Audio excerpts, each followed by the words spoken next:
आमदार रोहित पवार यांच्या प्रयत्नाला यश आलं तर अखेर अजित पवार अपघात प्रकरणी कर्नाटकमध्ये गुन्हा दाखल झालाय। पुतण्याची काकासाठी यशस्वी झुंज पाहायला मिळते। बारामती विमानतळाजवळ झालेल्या लिअरजेट 45 विमान दुर्घटनेच्या संदर्भात कर्नाटकच्या बंगळुरू येथे आता गुन्हा दाखल झालेला आहे। या दुर्घटनेमागे मोठा गुन्हेगारी कट असल्याचा गंभीर आरोप तक्रारीमध्ये करण्यात आलाय।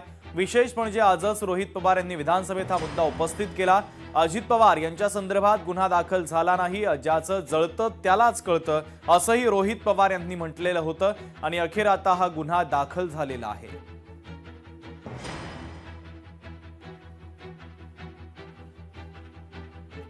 मीनाक्षी म्हात्रे आमच्या प्रतिनिधी या बातमीच्या संदर्भातले अधिकचे अपडेट आपल्यापर्यंत पोहोचवतात आहे। मीनाक्षी, शुभम, आपण पाहतोय की आमदार रोहित पवार हे मागच्या काही दिवसांपासूनच अगदीच 1-1.5 महिना उलटलेला आहे आणि अजित पवार यांच्या विमान अपघाता प्रकरणामध्ये जो गुन्हा दाखल व्हायला पाहिजे तो मुंबईत दाखल झाला नव्हता। त्यानंतर बारामतीमध्ये हा लढा दिला, मात्र या सगळ्या प्रयत्नांना त्यांचं यश आलेलं पाहायला मिळतं। अखेर अजित पवार अपघात प्रकरणामध्ये या सगळ्यामध्ये कर्नाटकमध्ये गुन्हा दाखल झालेला आहे। काल रात्री उशिरा 10 वाजता हा गुन्हा जो आहे तो नोंदवून घेतलेला आहे। खरं तर एका अज्ञात व्यक्तीविरोधात हा गुन्हा दाखल करण्यात आलेला आहे। आपण पाहतोय जसं अजित पवार यांच्या अपघाती निधनानंतर रोहित पवार यांनी आक्रमक भूमिका घेतली होती आणि याचाच प्रकरणाचा तपास जो आहे तो संबंधित कंपनी आणि अधिकाऱ्यांच्या या सगळ्यांवरती कारवाई करावी अशी मागणी धरत त्यांनी गुन्हा देखील दाखल करण्यासाठी आक्रमक भूमिका घेतली होती। मात्र खरं तर आपण पाहतोय की VSR कंपनीच्या विरोधात असेल किंवा मग जी तपास यंत्रणा आहे त्यांच्या विरोधात अनेक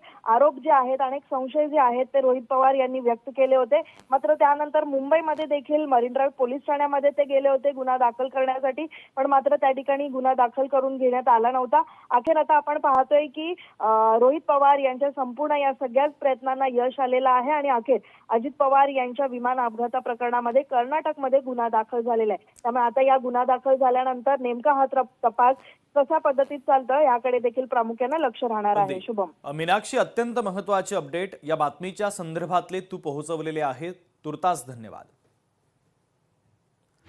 तर अजित पवारांच्या अपघातासंदर्भात आता कर्नाटकमध्ये गुन्हा दाखल झालेला आहे।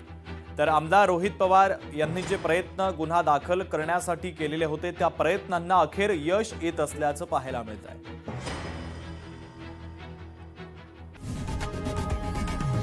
लोकशाही मराठी ऐका, पहा, जागरूक रहा।